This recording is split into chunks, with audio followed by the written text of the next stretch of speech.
नमस्कार, सिटी समाचार में आपका हार्दिक स्वागत है। सबसे पहले एक नजर आज की सुर्खियों पर।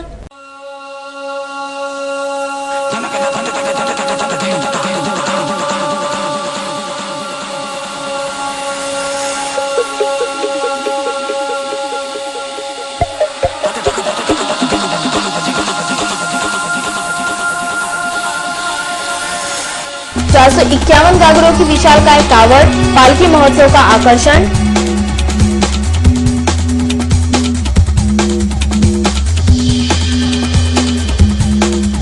मनपा के आरोग्य विभाग का ऑपरेशन, वॉश आउट जरूरी।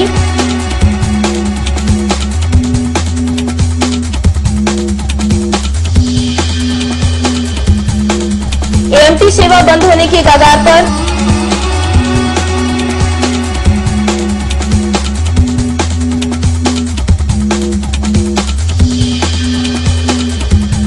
और मलकापुर के श्री राम मंदिर का श्रीयंत्र, वैज्ञानिकों के लिए चुनौती।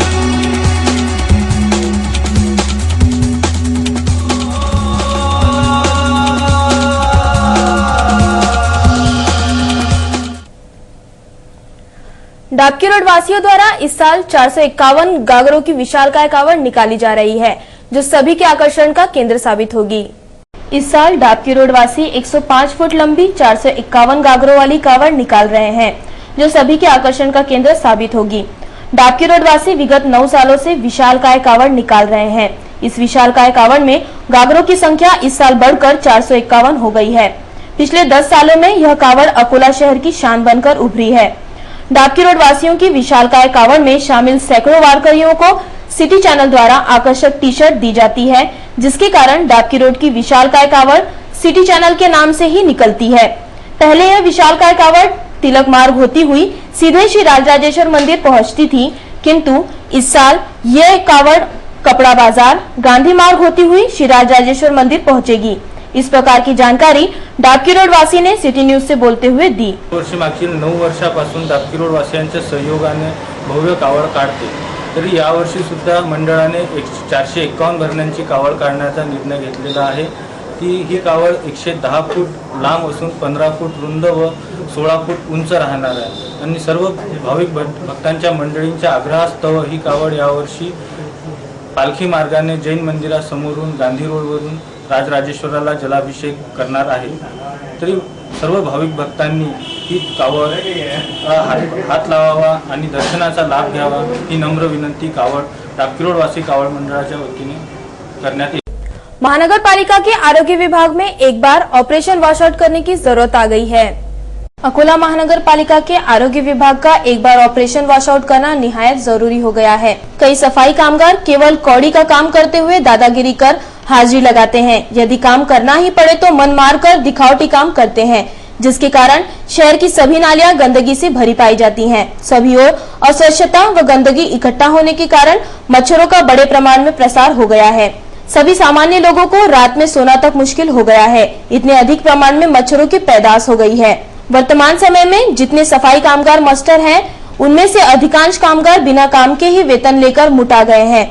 वे रास्ते पर चलते हैं तो ऐसा महसूस होता है कि उनके चलने से कहीं रास्ता तो दब नहीं जाएगा। सभी और कर्मचारियों का वेतन उनके खातों में जमा होता है, ऐसा नियम भी है, लेकिन यह नियम अकोला महानगर पालिका में अस्तित्व में नहीं है। इतनी बड़ी गलती अभी तक अधिकारी व पदाधिकारी के ध्यान में नहीं आई है। यह बात ध्यान में आते ही उपायुक्त रामदास पाटिल ने कड़ाई से जिस कर्मी के पैसे हैं उसे ही मिलने के लिए प्रयास किए। इस विभाग के पड़ित वार्ड सहित सभी गैरकानूनी कामों को सामने लाकर इस विभाग का ऑपरेशन वॉश आउट करना जरूरी हो गया है। गुरुवार को सफाई कर्मचारियों का निवृत्ति वेतन अदा करते समय अथवा बैंक में खाता खोलने के लिए बैंक अधिकारियों को डराने धमकाने वाले साहूकारों पर फौजदारी अपराध दाखिल करने की प्रक्रिया शुरू करना निहायत ही जरूरी है और यह स्वागत योग्य भी है। एएमटी बसों की चिंताजनक हालत के कारण यह सेवा अब बंद होने की कगार पर है, जिसके लिए वाहतुक संघ व मनपा दोनों ही जिम्मेदार है। अकोला महानगर पालिका द्वारा चलाई जा रही एएमटी बस सेवा नागरिकों के लिए जानलेवा साबित हो रही है। आम आदमी की सुविधा के लिए उपलब्ध कराई गई इस बस सेवा का सभी ने स्वागत करते हुए इसे हाथों हाथ लिया था, परंतु यह सस्ती बस सेवा भविष्य में एक दिन दम तोड़ने लगेगी, ऐसा किसी ने सोचा भी नहीं था। 23 एएमटी बस गाड़ियों में से 16 बसों को प्रशासन ने दौड़ने की अनुमति दी थी। परंतु इसके बाद बस संचालकों को इन गाड़ियों की देखभाल नहीं जमी। खड़ी 7 बसों का सामान निकालकर रास्तों पर दौड़ने वाली बसों में लगाकर दौड़ाया गया। इन गाड़ियों की अवस्था इतनी अधिक जर्जर हो गई है कि बसें भंगार में तब्दील होती चली जा रही हैं। कई बसों के शीशों पर वाइपर नहीं है, सामने व पीछे के शीशे गायब है, सामने का भाग उखड़ रहा है, बैठने की सीटों की हालत चिंताजनक हो गई है। बावजूद इसके यात्रियों को ठूसकर एएमटी बसें रास्तों पर डगमगाते हुए दौड़ती हैं। आरटीओ ने एएमटी की 7 बसों को रास्ते पर दौड़ने के लिए अयोग्य घोषित करते हुए बसों को खड़ा कर दिया है, जिसके कारण अब 8 या 9 बसें बची हैं। इसी प्रकार की परिस्थिति भविष्य में भी रही तो एएमटी सेवा निश्चित रूप से बंद हो जाएगी।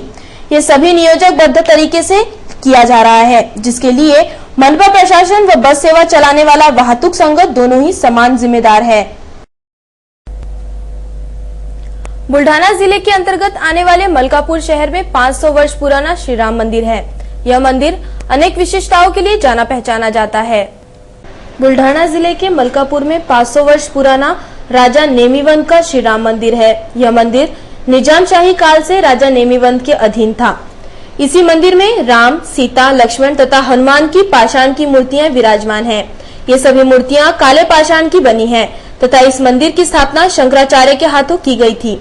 कहा जाता है कि इस मंदिर में समर्थ रामदास, लोकमान्य तिलक तथा चारों पीठ के शंकराचार्य दर्शन हेतु आए थे। विशेष बात यह है कि इस मंदिर में श्री राम यंत्र है, जिसका रहस्य अभी तक कोई नहीं जान पाया है। उस समय इस यंत्र द्वारा आने वाली नैसर्गिक आपदाओं की पूर्व सूचना मिलती थी। ऐसी मान्यता है कि यह यंत्र संतति प्राप्ति, शारीरिक व्याधि तथा अन्य मनोकामनाओं के लिए फलीभूत सिद्ध होता है। इस यंत्र को विश्व का एकमात्र चमत्कारिक यंत्र माना गया है। पूर्णिमा, अष्टमी तथा नवरात्रि के दिनों में यंत्र की पूजा सैकड़ों भक्तों की उपस्थिति में की जाती है। इस यंत्र द्वारा कई भक्तों की मनोकामनाएं पूरी हो चुकी हैं। इस समय मंदिर के पुजारी ने और अधिक जानकारी देते हुए सिटी न्यूज से बात की। यह श्री राम यंत्र एवं श्री यंत्र यहाँ पर 500 साल से स्थापित है और यह यंत्र निर्माण विधि एवं स्थापन करने के लिए पुरातन काल के ऋषि मुनियों ने तपस्या कर इन यंत्रों को सिद्ध कर यहाँ पर स्थापन किया है। पौराण काल में ऋषि मुनियों ने इस श्री यंत्र तथा श्री राम यंत्र की स्थापना कर विविध प्रकार की नैसर्गिक विपत्तियों का पूर्व संकेत मिलाया। इस यंत्रों श्री राम यंत्र एवं श्री यंत्र की पूजा अर्चा कर प्राप्त किए थे और इसी संदर्भ में अमेरिका एवं रशिया के संशोधक अभ्यास करने हेतु इस श्री राम यंत्र एवं श्री यंत्र के मंदिर में आए थे। अभी आप बुल्ढाना जिले के मलकापुर शहर का श्री राजे नेमिवंत जी का मंदिर देख रहे हैं। यह मंदिर करीब 500 साल पुराना है। यहाँ अति प्राचीन श्री यंत्र तथा श्री राम यंत्र स्थापित है, जो भारत देश में एकमात्र बताए जाते हैं। यहाँ रामनवमी उत्सव के लिए श्रद्धालुओं की काफी भीड़ लगी रहती है। गौरव खरे, सिटी न्यूज, मलकापुर। भ्रष्टाचार के खिलाफ आवाज उठाने के लिए डाबकी मार्ग पर पथनाट्य कर जन जागृति की गई। अन्ना के समर्थन में व भ्रष्टाचार के खिलाफ आवाज उठाई जा रही है। पुराना शहर के डाबकी मार्ग पर मनोज पंडित कर के लेखन व निर्देशन में भ्रष्टाचार मुक्त समाज बनाने के लिए पथनाट्य का आयोजन किया गया। आशीष बड़गे, संतोष जढ़ाल, अक्षय महल्ले, पूनम वानखड़े, तेजस्विनी काले, अभिलाषा गोले व हर्षा उज्जैनकर ने चौक चौक पर यह पथनाट्य प्रस्तुत किया। प्रस्तुत है इस पथनाट्य की एक झलक। आज आम्ही तुमच्यासमोर घेऊन आलो आहे भ्रष्टाचार विरोधात एक छोटंसं पथनाट्य। आज आपण भ्रष्टाचार होत असताना प्रत्येकाला दोषी ठरवतो, पण भ्रष्टाचार होताना कुठेतरी आपण सुद्धा दोषी आहोत। म्हणून आम्ही तुम्हाला काही पथनाट्याच्या माध्यमातून भ्रष्टाचार कसा थांबावा या गोष्टी सांगणार आहोत। आगे बढ़ो, हम तुम्हारे साथ हैं। पक्षाची बाजू घेऊन आलो नाहीये। तुमच्या गावचा विकास थांबलेला आहे, तुमच्या जिल्हा परिषद सरकारचा विकास थांबलेला आहे। आगामी पोले के त्योहार को देखते हुए जगह जगह मिट्टी के बैल बनाने का काम शुरू है, लेकिन कच्चा माल महंगा हो जाने की वजह से बैलों की कीमतों में इजाफा होने की संभावना जताई जा रही है। हमारा देश धार्मिक परंपराओं का देश है। इस देश में हर छोटा बड़ा त्योहार पूरी श्रद्धा, भक्ति और उत्साह के साथ मनाया जाता है। आगामी 28 अगस्त को पोला है। यह त्योहार छोटे स्वरूप का होने के बावजूद इसका विशेष महत्व है। इस दिन बैलों की पूजा करके उनकी आरती उतारी जाती है। पोले के दूसरे दिन छोटा पोला मनाया जाता है, जिसे आंचलिक भाषा में तान्हा पोला कहते हैं। यह त्योहार विशेष रूप से छोटे बच्चे मनाते हैं। पोले के त्योहार की तरह ही इस दिन मिट्टी से बने बैल खरीदे जाते हैं तथा उनकी पूजा की जाती है। आजकल मिट्टी के अलावा प्लास्टर ऑफ पेरिस के बैल भी बनाए जा रहे हैं, लेकिन कच्चा माल महंगा हो जाने के कारण इस वर्ष बैलों की कीमतों में लगभग 30% वृद्धि की संभावना जताई जा रही है। अकोला से सटे कान्हेरी सरप में आजकल बैल बनाने तथा उनका रंग रोगन करने का काम युद्ध स्तर पर शुरू है। रंग, मिट्टी तथा प्लास्टर ऑफ पेरिस जैसा अन्य कच्चा माल महंगा हो जाने की वजह से बैल भी इस साल महंगे ही बिकेंगे। एक मूर्तिकार ने इस समय सिटी न्यूज से बात की। महंगाई के हिसाब से कलर और प्लास्टर वगैरह भी इतने महंगे हो गए कि पिछले साल के हिसाब से हमारे को दिल्ली से महंगाई बढ़ गई। दिल्ली से महंगाई बढ़ने की वजह से क्या है कि हमारे को हर चीज़ महंगी बेचना पड़ेगा, तब हमारे कुछ न कुछ पूरेगा और बाल बच्चे के लिए दाल रोटी मिलेगी। नहीं तो वैसा तो आजकल जो पुराने लोग पुराने हिसाब से लोग जो मांग कर रहे हैं, तो वो हिसाब से हमारे को बेचने में नहीं पुरता। पातुर में शिरला ग्राम पंचायत के पदाधिकारियों ने जिले के पालक मंत्री का स्वागत कर शिरला के विकास के लिए निधि उपलब्ध कराने की मांग की। पातुर के वाशिम महामार्ग स्थित न्यू क्वालिटी होटल में जिले के पालक मंत्री श्री राजेंद्र दर्डा का भव्य स्वागत किया गया।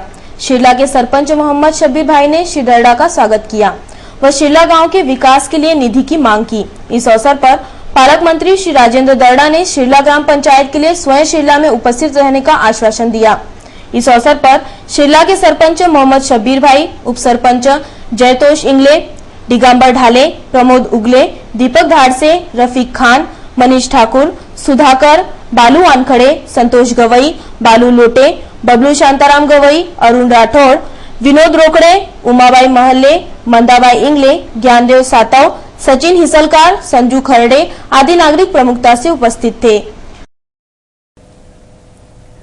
पारसी भाई बहनों ने अगियारी में नवरोज अर्थात पारसी नववर्ष का त्योहार अत्यंत उत्साह से मनाया। शुक्रवार 19 अगस्त को पारसी नववर्ष है। पारसी धर्मावलंबियों में नवरोज त्योहार का विशेष महत्व है।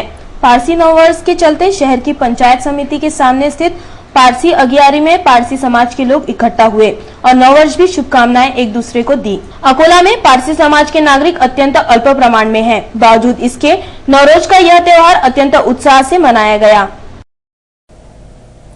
यातायात नियंत्रण शाखा द्वारा ऑटो को विशेष क्रमांक दिए जा रहे हैं, जिसकी गति अत्यंत धीमी है। फलस्वरूप सिटी परमिट ऑटो की निश्चित संख्या पता नहीं चल पा रही है। यातायात नियंत्रण शाखा ने शहर परमिट ऑटो को विशेष प्रकार का क्रमांक देने का अभियान 10 अगस्त 2011 से शुरू किया था, जिसमें अभी तक केवल 150 सिटी परमिट वाले ऑटो दिए गए हैं, जिसके कारण अभी तक यह स्थिति स्पष्ट नहीं हो पा रही है कि ग्रामीण ऑटो कौन से हैं और शहरी कौन से। अकोला के मार्गों पर शहरी, ग्रामीण और निजी इस प्रकार 4500 ऑटो दौड़ रहे हैं। ग्रामीण परमिट वाले अधिकांश ऑटो शहर के मार्गों पर दौड़ रहे हैं। शहरी और ग्रामीण परमिट वाले ऑटो काफी कम अंतर है। इस अभियान की शुरुआत में पुलिस द्वारा प्रदान किए गए विशिष्ट क्रमांक ऑटो पर न पाए जाने पर जिला पुलिस अधीक्षक महोदय ने कार्यवाही के संकेत दिए थे।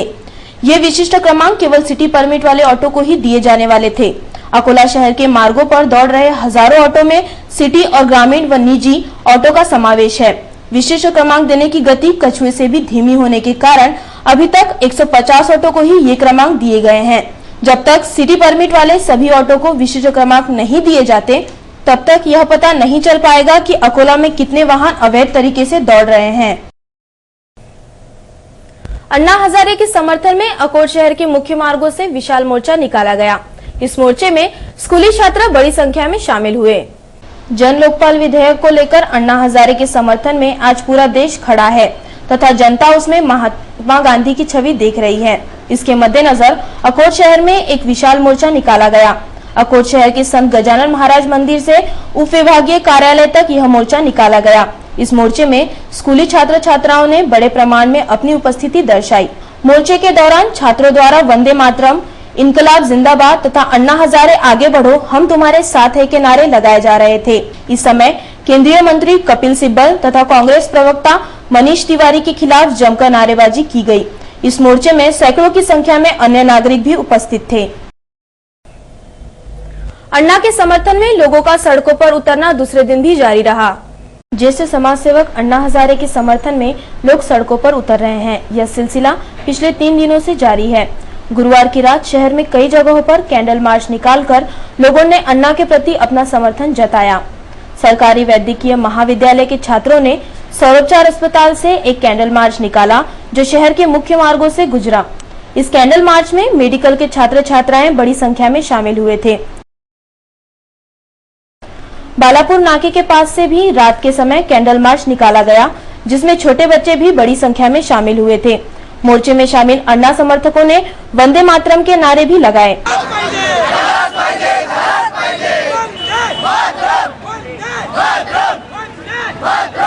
पुराना शहर के जय हिंद चौक पर स्वतंत्रता सेनानी श्री सुभाष चंद्र बोस की प्रतिमा पर माल्यार्पण कर व मोमबत्तियां जलाकर इस कैंडल मार्च का समापन किया गया।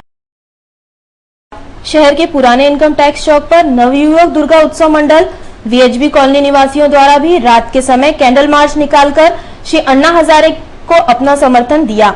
इस दौरान अन्ना आंधी है, देश के दूसरे गांधी है के नारे भी लगाए गए। इस कैंडल मार्च में बड़ी संख्या में लोग शामिल हुए थे। अंत में एक नजर आज की सुर्खियों पर।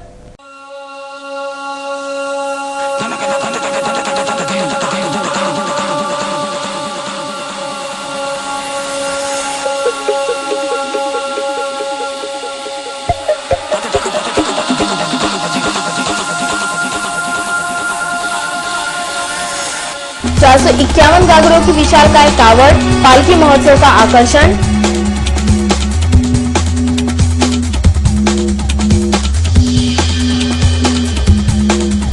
मनपा के आरोग्य विभाग का ऑपरेशन वॉशआउट जरूरी।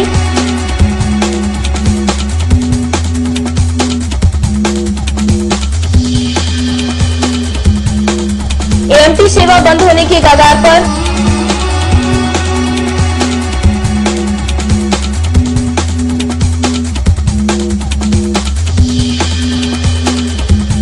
और मलकापुर के श्री राम मंदिर का श्रीयंत्र वैज्ञानिकों के लिए चुनौती।